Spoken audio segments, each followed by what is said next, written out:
বিসমিল্লাহির রহমানির রহিম। সম্মানিত দর্শক, আসসালামু আলাইকুম। আজকের বিষয় হচ্ছে যে প্যারালাইসিস কি 3 দিনে ভালো হয়, এই বিষয় নিয়ে আলাপ করতে চাই। প্যারালাইসিস বলতে এখানে আমি শরীরের এক সাইড প্যারালাইসিসের কথা বলছি। তো এর মধ্যে সত্যিই 3 দিনে ভালো হওয়ার মতো কিছু ঘটনা ঘটে। যে কন্ডিশনটাকে বলা হয় টিআইএ, ট্রানজিয়েন্ট ইসকেমিক অ্যাটাক। এই ঘটনা এই ঘটনা হলে ব্রেনের রক্তনালীর মধ্যে চর্বির দলা আটকে যায় এবং কয়েক মিনিট থেকে কয়েক ঘন্টার মধ্যে এই ব্লকটা ছুটে যেতে পারে। ব্লকটা ছুটে গেলে তখন রক্ত চলাচল স্বাভাবিক হয়ে যায়, অক্সিজেন সাপ্লাই স্বাভাবিক হয়ে যায়, তখন ব্রেন সেল সঙ্গে সঙ্গে কাজ শুরু করে এবং এই 24 ঘন্টা থেকে 2-3 দিনের মধ্যে রোগী সম্পূর্ণ সুস্থ হয়ে যায়। এটাকে অনেকেই মিনি স্ট্রোক বলে। তো মিনি স্ট্রোক হোক আর বড় স্ট্রোকে হোক, লক্ষণ কিন্তু একই রকম। যেমন প্রথম দিকে আপনার হাত পা ভারী ভারী বোধ হতে পারে, অবশ অবশ বোধ হতে পারে, মুখ একদিক বাঁকা হয়ে যেতে পারে, মুখের কথা জড়িয়ে যাচ্ছে এরকম হতে পারে, বা শরীরের ব্যালেন্স, আপনি দাঁড়িয়ে থাকলে ব্যালেন্স কমে যাচ্ছে এরকম মনে হচ্ছে, পড়ে যাবেন এরকম ভাব মনে হতে পারে। তো এই ঘটনাগুলা সব মিনি হোক আর বড় স্ট্রোক হোক, সব ক্ষেত্রেই এই ঘটনাগুলা প্রযোজ্য, এটা আসতেই পারে। এখন যখন স্ট্রোক হওয়ার পরে এক সাইড প্যারালাইসিস হয়ে গেল, তারপরে আপনি স্বাভাবিকভাবেই চিকিৎসার জন্য নিয়ে গেলেন। চিকিৎসা শুরু করতে করতে বা চিকিৎসা শুরু হলো, তারপরে 1 দিনের মধ্যে 2 দিনের মধ্যে রুগী ভালো হয়ে গেল, তখন আমরা মনে করলাম যে এটা মিনি স্ট্রোক হয়েছিল, তাড়াতাড়ি ভালো হয়ে গেল। কিন্তু এই বিষয়টা, এই ট্রানজিয়েন্ট ইসকেমিক অ্যাটাক, এই মিনি স্ট্রোকটা অ্যাকচুয়ালি এটা হলো সিগন্যাল দেয় আপনাকে। আল্লাহ তাআলা এই অসুখটার মাধ্যমে রোগীকে সিগন্যাল দেয় যে তার সামনে বড় বিপদ হওয়ার সম্ভাবনা আছে, তার শরীরের যে অবস্থা, সে যেভাবে চলছে, যেভাবে জীবনযাপন করছে, তার সাবধান হয়ে যাওয়া উচিত। কিন্তু দেখা যায় যে অনেকেই এটা বিষয়টা খেয়াল করে না।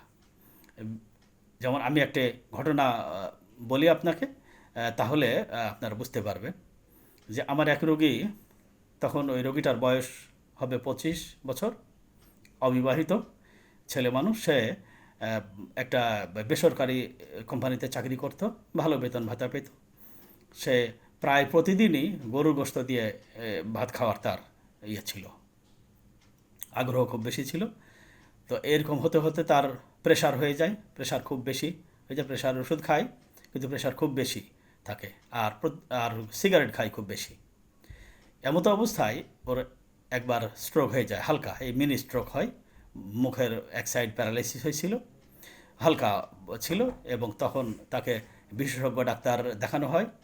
বিশেষজ্ঞ চিকিৎসক ওই ছেলেকে বারবার বলেছে যে তোমার কিন্তু খুব ক্ষতি হয়ে যেতে পারে, আগামী 1-1.5 মাসের মধ্যে তোমার ক্ষতি হয়ে যেতে পারে যদি তুমি এই উপদেশগুলো না মানো। বিশেষ করে গরুর গোশত খাওয়া যাবে না, চর্বি জাতীয় খাবার খাওয়া যাবে না, আর হলে সিগারেট খাওয়া বন্ধ করতে হবে বা কমাতে হবে অন্তত।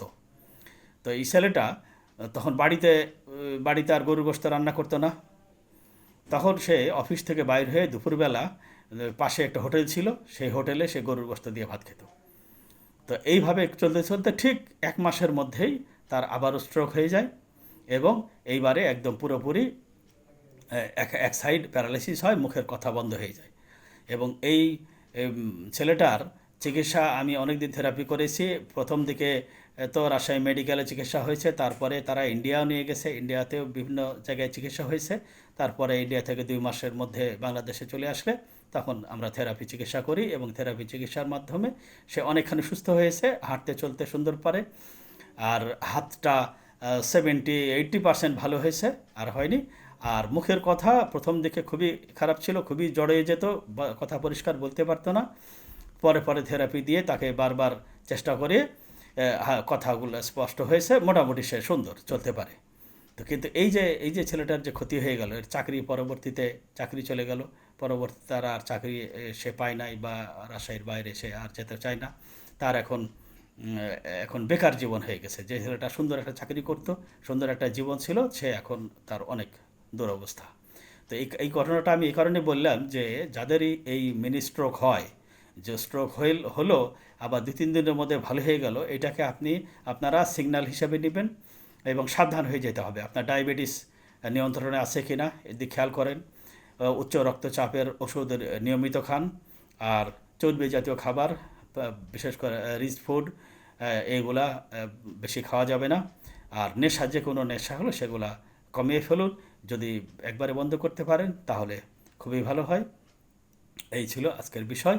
তাই প্যারালাইসিসের মধ্যে অনেকগুলাই, অন্তত শতকরা 10-15 ভাগ রোগী ওই 2-3 দিনের মধ্যে ভালো হয়ে যাবে। তারা হলো এই ট্রানজিয়েন্ট ইসকেমিক অ্যাটাক, ব্রেনের মধ্যে রক্তনালীতে একটা ব্লক হয় এবং সেই ব্লকটা আল্লাহর রহমতে, আল্লাহর ইচ্ছায় আবার ছুটে যায়, গেলে তখন রোগী সুস্থ হয়ে যায়। তো এই সৌভাগ্য সবার হয় না। আমি আপনাদের সুস্বাস্থ্য কামনা করছি। অনেক ধন্যবাদ। আসসালামু আলাইকুম।